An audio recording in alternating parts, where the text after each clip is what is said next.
हाय दोस्तों, दैनिक पाठ योजना यानी कि डेली लेसन प्लान डायरी का मैंने लेसन बता दिया, इंडेक्स भरना बता दिया, जो कि आपको मेरी चैनल में जाके मिल जाएगा। पर इसके अलावा मैंने एक वीडियो बनाया था इससे जस्ट पहले, तो उसमें थोड़ा सा रह गया था, तो उसका मैं अब कर रही हूँ। वो गलती से मुझसे आधा ही अपलोड हुआ, बाकी का आधा इसमें है, तो आप यहाँ पे देख सकते हैं। ठीक है, मैंने इसमें आपको समझा रही थी कि ये आपको कैसे करना है। अब इसे ध्यान से देखिए। आपको ये टॉपिक है इकाई प्रश्न पत्र दैनिक पाठ योजना। इसमें आपको इकाई प्रश्न पत्र यानी कि लेसन बनाने से पहले है। ठीक है, तो इसमें कैसे करना है, इसमें आपको प्रश्न करने होते हैं जो कि आपके पाठ के पीछे आप जब मूल्यांकन में करते हो वो प्रश्न आपको करने होते हैं। जैसे कि आपने कोई भी लेसन बनाया हो तो आप ये मूल्यांकन प्रश्न करते हो, जो कि मैंने आपको समझा दिए हैं पहले लेसन में कैसे क्या करना है, वो आप पहले की वीडियो में जाके देख सकते हो। तो बस उसी से संबंधित ऐसे बनाने हैं। अब देखिए कैसे बनाने हैं। तो इकाई प्रश्न पत्र में करना है आपको। पहले सबसे पहले यहाँ पे आपको लिखना है जांच परख पत्र, फिर यहाँ पे हेडिंग डालनी है फर्स्ट लिख के वस्तुनिष्ठ प्रश्न। फिर उसमें आपको 3 क्वेश्चन बनाने हैं। वस्तुनिष्ठ प्रश्न होते हैं जो ऑप्शनल क्वेश्चन होते हैं, एबे वाले ऑप्शन होते हैं उसमें 4 वैसे क्वेश्चन बनाने होते हैं। तो आपका जो भी टॉपिक आपने 20 लेसन बनाए हैं उनमें से कोई भी एक लेसन लीजिए, जो भी आपकी इच्छा हो वो लेसन ले सकते हैं। यहाँ पे पीछे आपने 20 बनाए होंगे, उनमें से एक लेना है और उस लेसन से जुड़े हुए प्रश्न आपको बनाने हैं। कुछ नहीं करना है, बस उस मान लीजिए आपके पास सर्वनाम है, कुछ भी है, आप हिंदी हो सर्वनाम है तो, या फिर गणित है तो त्रिभुज, या फिर हिस्ट्री है तो महाराणा प्रताप, तो जो भी आपके पास टॉपिक है उस टॉपिक से जुड़े हुए आपको क्वेश्चन बनाने हैं, ज़्यादा कुछ नहीं करना। तो फर्स्ट आपको वस्तुनिष्ठ प्रश्न लिखने हैं, फिर उसके बाद में आपको 3 क्वेश्चन बनाने हैं। ठीक है, तो आपको मैं समझाती हूँ कैसे करना है। ये जो 3 प्रश्न हैं वस्तुनिष्ठ, अति लघुतरात्मक 3 है, लघुतरात्मक 2 है, निबंधात्मक 1 है।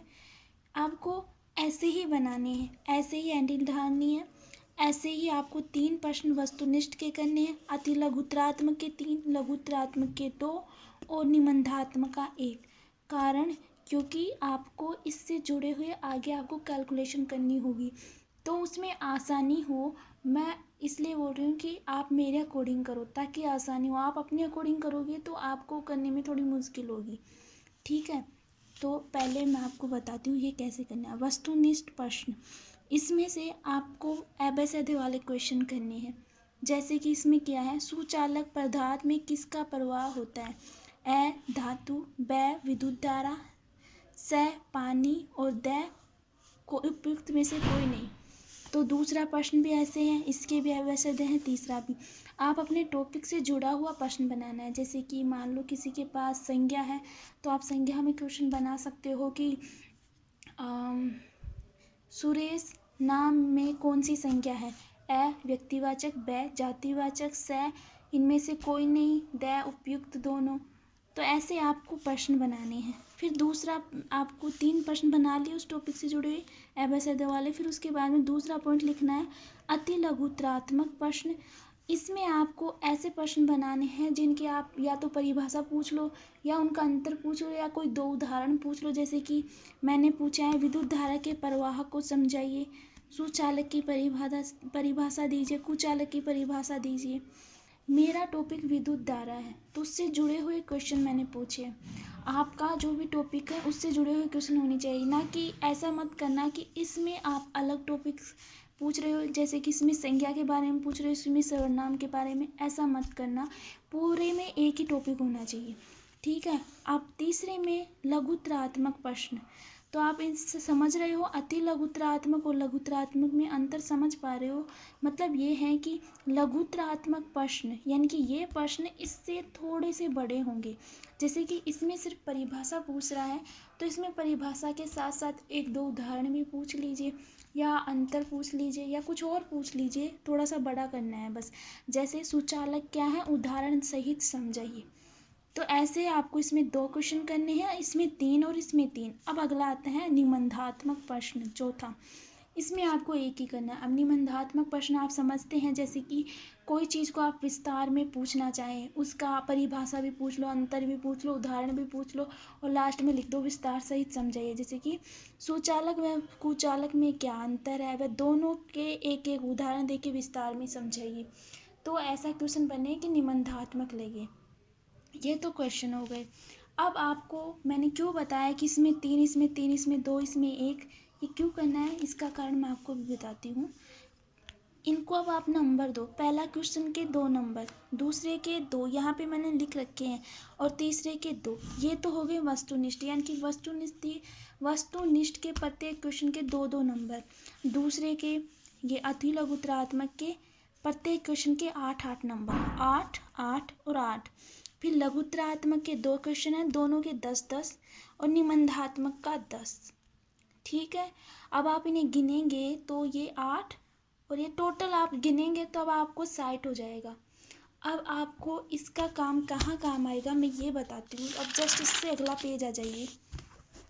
इसमें आपको ये काम आएगा। यहाँ पे आप सबसे पहले तो क्रमांक डालेंगे लास्ट तक, जहाँ आप, ठीक है, 1 2 3 4 जहाँ तक आप ख़त्म हो वहाँ तक डाल दीजिए। फिर यहाँ पे आपको नाम लिखना है, या तो आप अंग्रेजी वर्णमाला के हिसाब से लिख दीजिए ABCD के अनुसार, या फिर क ख ग के अनुसार, लेकिन वर्णमाला के हिसाब से ही नाम होने चाहिए।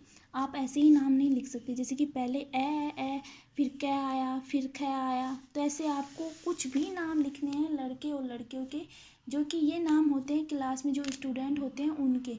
तो आप गलत नाम, ज़रूरी नहीं है आपकी जो इंटरशिप में आपने क्लास में पढ़ाई उसका ही नाम लिखिए, कुछ भी आप मन से सोच के नाम लिख सकते हैं। नाम के साथ उनकी कास्ट भी लिखना है आपको, उनका सरनेम। ठीक है, ये हो गया। अब ये नंबर आपके यहाँ काम आएंगे, जो आपका साइट था ना वो यहाँ काम आएगा, यानी कि उन बच्चों के उन प्रश्नों में कितने नंबर आए आपको ये देने हैं। तो हमारे यहाँ प्रश्न कितने बने थे, 3 ये थे, 3 ये थे, 6 7 8 9 प्रश्न बने थे, यानी कि इसमें 9 तक आपको भरना है, आगे 10 11 और इसमें बाकी में डैश डैश लगा देना है आपको। आपके 9 प्रश्न बने हैं तो 9 तक ही भरना है।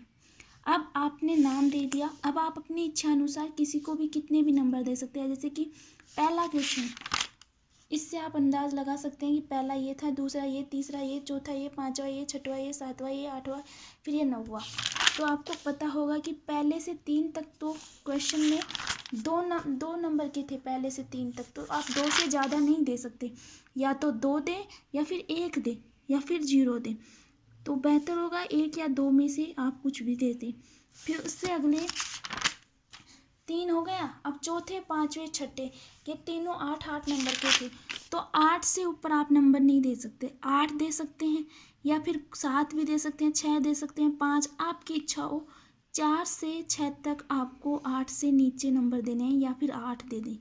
फिर उसके बाद में 7वां, 8वां, 9वां, ये तीनों 10-10 नंबर के थे। यहाँ आप देख सकते हो ये दोनों 10, ये 10, तो सारे 10-10 के थे। तो आपकी इच्छा है ये तीनों में या तो 10-10 दे दो या 9 दे दो, 8, आपकी इच्छा अपने अकॉर्डिंग कर लीजिए आप।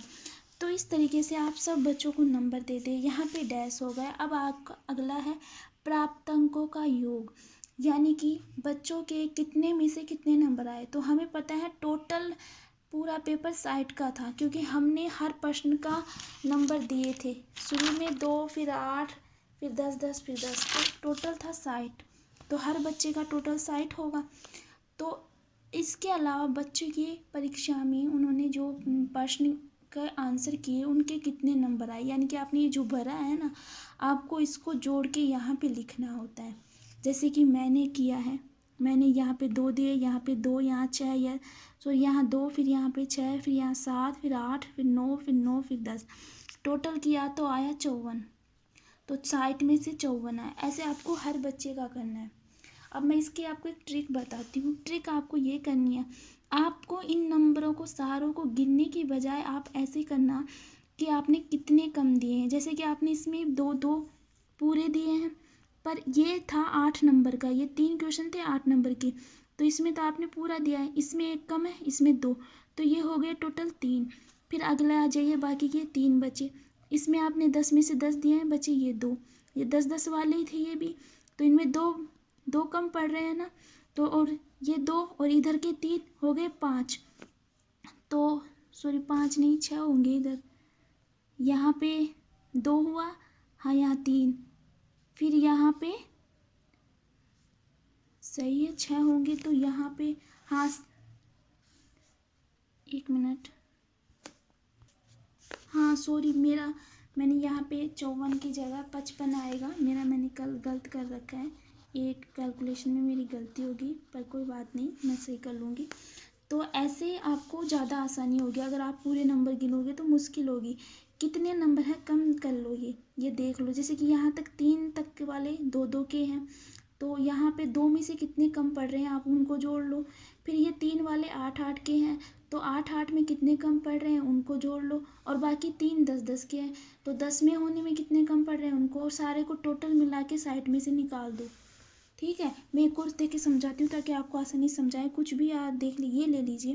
पहले 3 2-2 के थे, तो इसमें 2 इसमें 2 पर इसमें 1 है, तो यही 1 हुआ, इसका 1 हुआ, आगे के 3 8 के थे, तो इसमें तो 8 है, पर इसमें एक साथ 1 कम पड़ रहा है, इसमें 2, तो यहाँ पे 3 और यहाँ का 1 4, ये बाकी के 3 10-10 के थे, तो इसमें 1 कम पड़ रहा है, तो ये 1 इसका 1 5 हो गए, ये 55 साइड में से 55, तो ऐसे आपको करना है।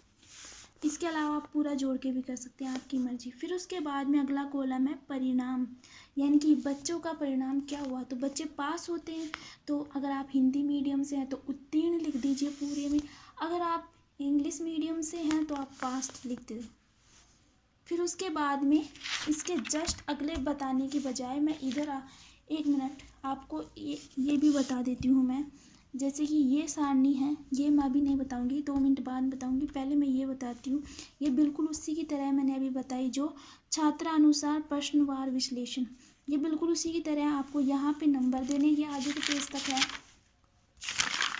ये आगे यहाँ तक है, यहाँ से फिर आपके लेसन स्टार्ट हो जाते हैं, तो यहाँ आपसे यहाँ से स्टार्ट करके लास्ट तक आपको क्रम से डालना है, फिर नाम डालना है, आपकी इच्छा है, अगर आप ये नाम डालना चाहते हो तो ये डाल लो, अपने हिसाब से अगर कुछ और नाम डालना चाहते हो तो वो भी डाल दो, आपकी इच्छा है, बस इसको पूरा भरना है यहाँ तक, वो भी अल्फाबेट के हिसाब से नाम होने चाहिए। ठीक है, वैसे ही ये भी वही साइट का है, साइट में से आपको नंबर देने हैं 3, ये बाकी 1 2 3 ये 2 2 के हैं, 4 5 6 ये 8 8 के, 7 8 9 ये 10 10 के, तो आप अपने अकॉर्डिंग इनमें नंबर दें, जैसे कि ये 3 है 2 2 के, तो 2 या 1 नंबर दे सकते हैं, 2 से ज़्यादा नहीं दे सकते, क्योंकि ये 3 क्वेश्चन ही 2 2 नंबर के हैं, समझ गए होंगे आप। इसी तरह औरों में करना है, तो ऐसे नंबर देने हैं, मैंने अभी बताया था टोटल करना है साइट में से, तो जैसे इसको पूरे नंबर आए हैं तो साइट में से साइट, इसके 1 2 कटे हैं तो यहाँ पे 51/60, क्योंकि मैंने जोड़ के किया। फिर इसके बाद में परिणाम में उत्तीर्ण, बस आगे भी बिल्कुल ऐसे ही करना है आपको। अब ये तो हो गया, अब बचा ये आपके बस 2 पेज और बचे, वो सारा हो गया दैनिक का। अब ये 2 पेज है, मैंने ये इसलिए निकाला है क्योंकि ये थोड़ा इससे जुड़ा हुआ है, इसलिए। अब जो आपका इकाई प्रश्न पत्र है, इसके जस्ट साइड में इकाई परीक्षण प्रारूप मूल्यांकन पक्ष, ये करना है आपको। तो ये कैसे करना है ये बताऊंगी मैं, आपका ये तो पहले से भरा होगा, तो आपको ये करना है ज्ञानापार्जन में उद्देश्य में आपको क्या लिखना है, बिल्कुल ऐसे ही लिखना है जैसे कि मैं बोल रही हूँ, ज्ञान उपयोग प्रत्यास्मरण प्रत्याभिज्ञान, ज्ञानापार्जन में आपको ये करना है। फिर उसके जस्ट नीचे अवबोधन या अर्थ ग्रहण में अर्थ ग्रहण करते हुए ज्ञान परिवर्तन, बिल्कुल आपको ऐसे ही लिखना है। फिर तीसरे में उपयोजन अभिव्यक्ति, विचारों के साथ नए ज्ञान का तर्क संगत बनाना। और फिर चौथे में कौशल, लिखना समझना एवं प्रस्तुत करना, यानी कि ये आपके 4 पॉइंट हैं, उनके उद्देश्य क्या है, ज्ञानापार्जन के उद्देश्य क्या है, तो आपने ये उद्देश्य लिखे हैं। ठीक है, अब ये अंक आते हैं, तो यहाँ पे आप अंक बिल्कुल ऐसे एज इट इज ऐसे लिख सकते हैं, 16 14 15 15, फिर टोटल हो गया 60। क्यों, यही वजह है कि मैंने आपको बोला था 3 3 2 1 करना, क्योंकि यहाँ पे आपको आसानी होगी। बिल्कुल आप इसी तरीके से लिख सकते हैं, मतलब आपको ये अंक टोटल 60 बनाने होते हैं। तो इस प्रकार से आप लिख सकते हैं। और यहाँ पे इनका परसेंट निकालना होता है, तो आपको ऐसे ही बिल्कुल ये सेम एज इट इज़ लिख सकते हैं। 30%, 20%, 10%, 40% और टोटल 100%। ठीक है, बिल्कुल ऐसे ही आप डिट्टो इसकी जैसे लिख सकते हैं। आप देख सकते हैं, अगर आपको सही नहीं दिख रहा हो तो पॉज कर लीजिएगा। फिर उसके जस्ट नीचे आ जाइए प्रश्नोत्तर अंकमान, जिसमें से फर्स्ट यहाँ पे उद्देश्य निर्माण नहीं लिखा हुआ था तो मैंने पहले लिख दिया, आपके नहीं है तो आप भी लिख लेना। फिर उसके बाद में ये सारणी है जिसमें से 4 पॉइंट है। फर्स्ट है वस्तुनिष्ठ प्रश्न, लघुत्तरात्मक प्रश्न, अति लघुत्तरात्मक प्रश्न, निबंधात्मक प्रश्न, जो कि हमने अभी यहाँ बनाए। तो ये पूछ रहा है कि ये प्रश्न आपने कितने कितने बनाए हैं। तो हमें वस्तुनिष्ठ प्रश्न 3 थे हमारे, 3 बनाए थे, तो यहाँ पे हमने 3 लिखा। इधर हमने 2 बनाए, सॉरी ये भी 3 बनाए थे, तो इधर हमने 3 लिखा, नहीं सॉरी 3, हाँ ये सही है। लघुत्तरात्मक तो हमने 2 ही बनाए थे ना, तो यहाँ पे 2 होगा। और ये है अति लघुत्तरात्मक जो कि हमने 3 बनाए थे, तो ये 3 है। और इसके बाद में निबंधात्मक जो कि हमने 1 बनाया था, ये 1 है। इसलिए बोला था कि बिल्कुल मेरे जैसे करना है, क्योंकि ये कैलकुलेशन से जुड़ा हुआ है।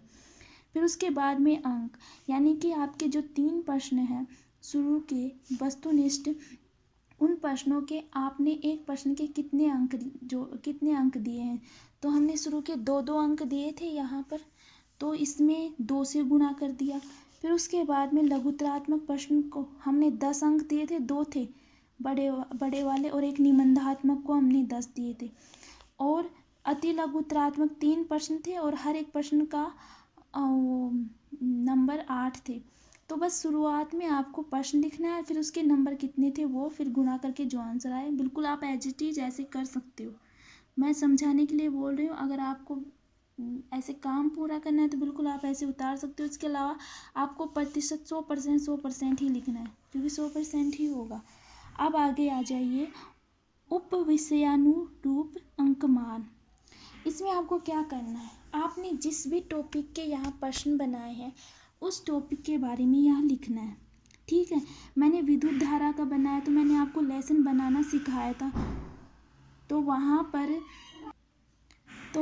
पर मैंने बताया था कि आपको 3 टॉपिक हो जाएंगे टोटल। एक तो आपका मेन टॉपिक होगा, उस मेन टॉपिक को उसके अलावा आपको 2 टॉपिक और बनाने होते हैं। जैसे मैं आपको दिखाती हूँ एक लेसन में,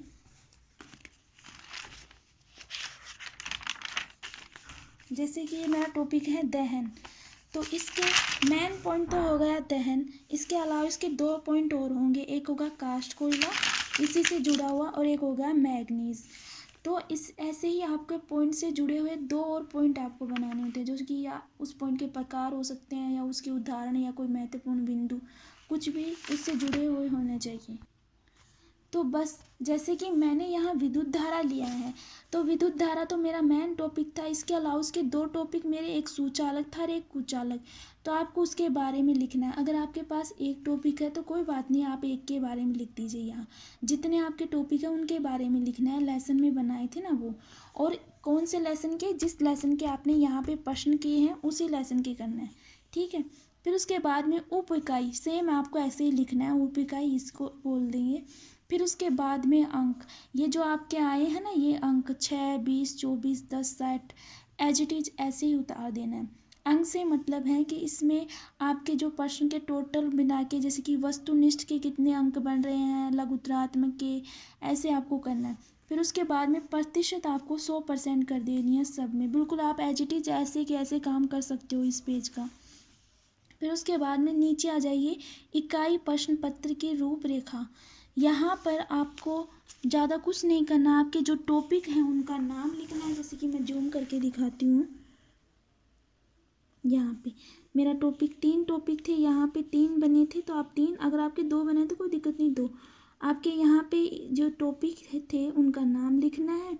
फिर उसके बाद में आपको बिल्कुल एज इट इज़, इसी वजह से आप समझ पा रहे हैं इसमें ये जुड़ा हुआ है, इसी वजह से मैंने आपको बाद में बताया है, और इसी वजह से मैंने कहा था कि यहाँ पे 3, यहाँ पे 3, यहाँ पे 2, यहाँ पे 1 ही प्रश्न करना है, क्योंकि ये आपको इस पूरे पेज में आपको कैलकुलेशन में काम का आ रहा है। आपको अपनी तरफ से कुछ नहीं करना पड़ेगा, बिल्कुल मेरी तरह उतार सकते हैं। तो इसमें आपको 3 लिखना है, फिर पूरा खाली छोड़ना है। फिर इसकी आप पहली लाइन की बात कर रहे हैं हम, सीधे पहली लाइन में। फिर इसमें आपको वह लिखा हुआ है वहाँ पे 3, फिर जस्ट आगे आ जाइए। फिर ये अवबोधन अर्थ ग्रहण में अति लघुतरात्मक है, वहाँ पे 3। फिर इस पूरे में आपको कुछ नहीं लिखना। प्रतिशत में आप बाद में देखेंगे हम। तो अब अगले आ जाइए, आपका दूसरा पॉइंट। इसमें आपको पूरे में कुछ नहीं लिखना, लेकिन यहाँ पे आपको लिखना है कौशल वाले में। कौशल में लघु में आपको 2 लिखना है और बाकी सारी खाली है। फिर तीसरा आ जाइए कुचालक। इसमें आपको कहीं पे कुछ नहीं लिखना है, ये पूरा खाली है। फिर आगे आपको ये पॉइंट तो छोड़ दिया है, लेकिन प्रश्न तो अभी बने हैं ना आपके, तो ये भी खाली होगा, ये भी खाली होगा। यहाँ पे हो गया संपूर्ण प्रतिशत, तो ये खाली हो गया। निबंधात्मक आपने एक क्वेश्चन बनाया था, तो ये 1 लिखा, ये खाली। और बाकी के इधर 100% हो जाएगा पूरे में, प्रतिशत में। तो आप समझ गए होंगे, इसमें सिर्फ पहले में यहाँ पे वह में 3 लिखना है और अर्थग्रहण अवबोधन वाले में 3 लिखना है। इसके अलावा कहीं पे कुछ नहीं करना। और दूसरे में आपने यहाँ पे कौशल वाले के लघु में 2 लिखना है। बिल्कुल ऐसे ही होगा, और किसी में कुछ नहीं, लास्ट वाले में होगा संपूर्ण प्रतिशत में होगा। इसमें ज्ञानापोर्जन में गया ये निबंधात्मक है ये, इसमें 1 लिखना है, बिल्कुल ऐसे ही। और लास्ट में ये प्रतिशत। तो आपका ये काम हो गया। इसके अलावा एक बार मैं जूम करके दिखा देती हूँ ताकि आप कर सको अच्छे से। अगर आपको अच्छे से नहीं दिख रहा है, दिख जाएगा, आप मेरी वीडियो जहाँ मैंने समझाया आप वहाँ से कर लीजिएगा।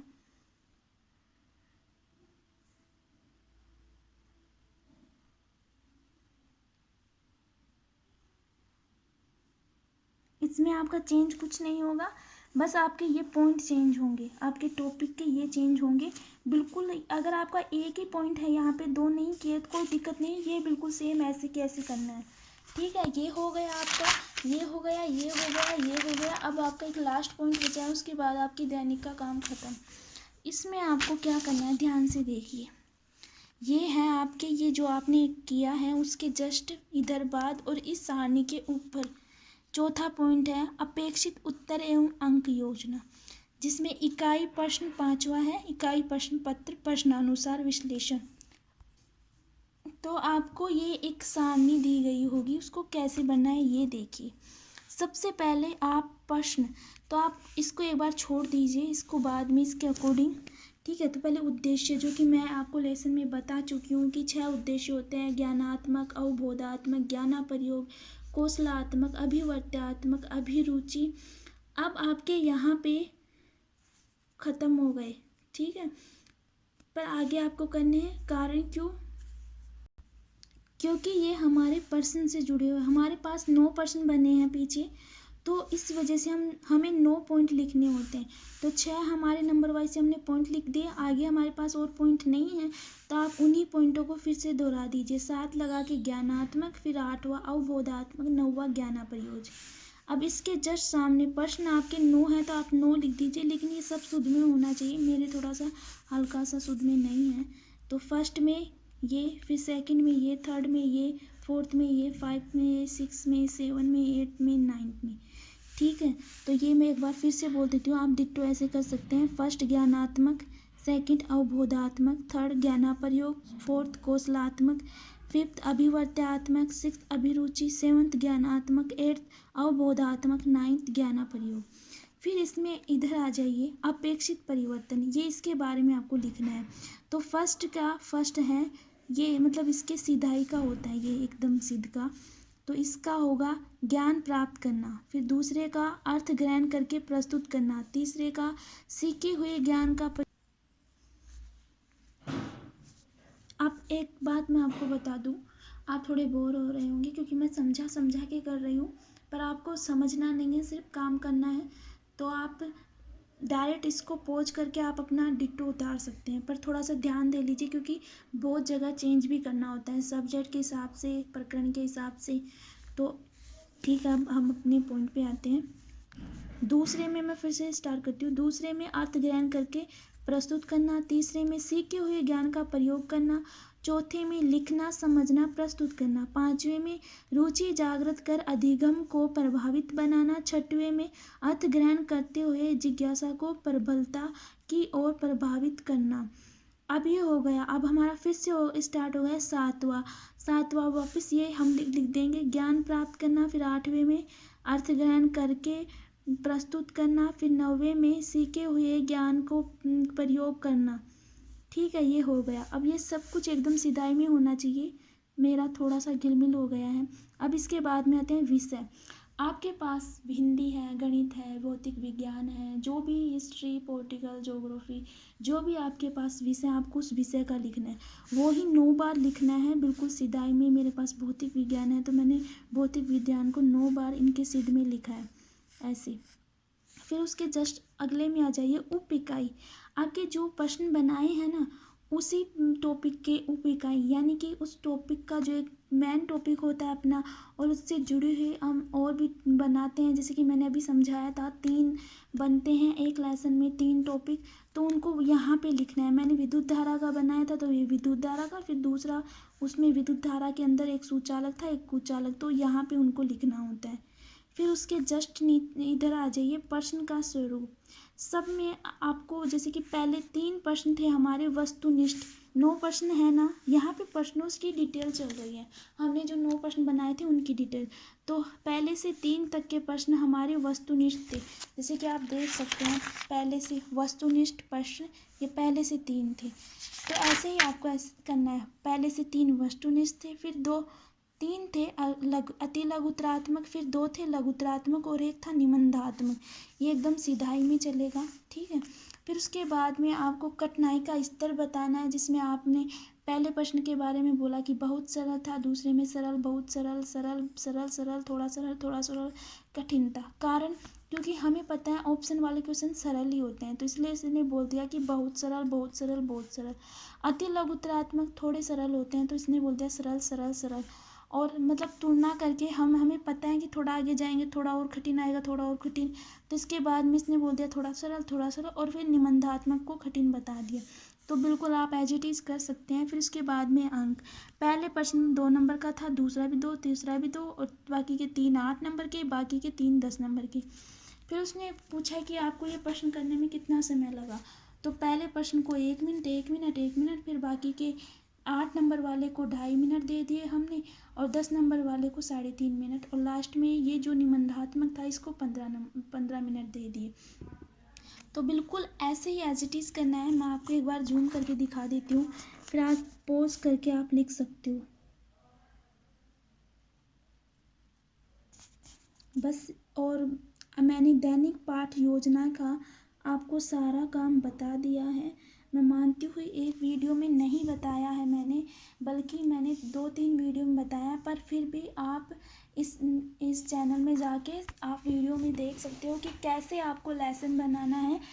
और लेसन बनाना बाकी और डायरियों में भी होता है, इंटर्नशिप की में, वार्षिक में, तो मैंने वार्षिक वाली भी बता दी, लेकिन इंटर्नशिप की बच रही है, तो अगली वीडियो मेरी इंटर्नशिप से जुड़ी हुई होगी।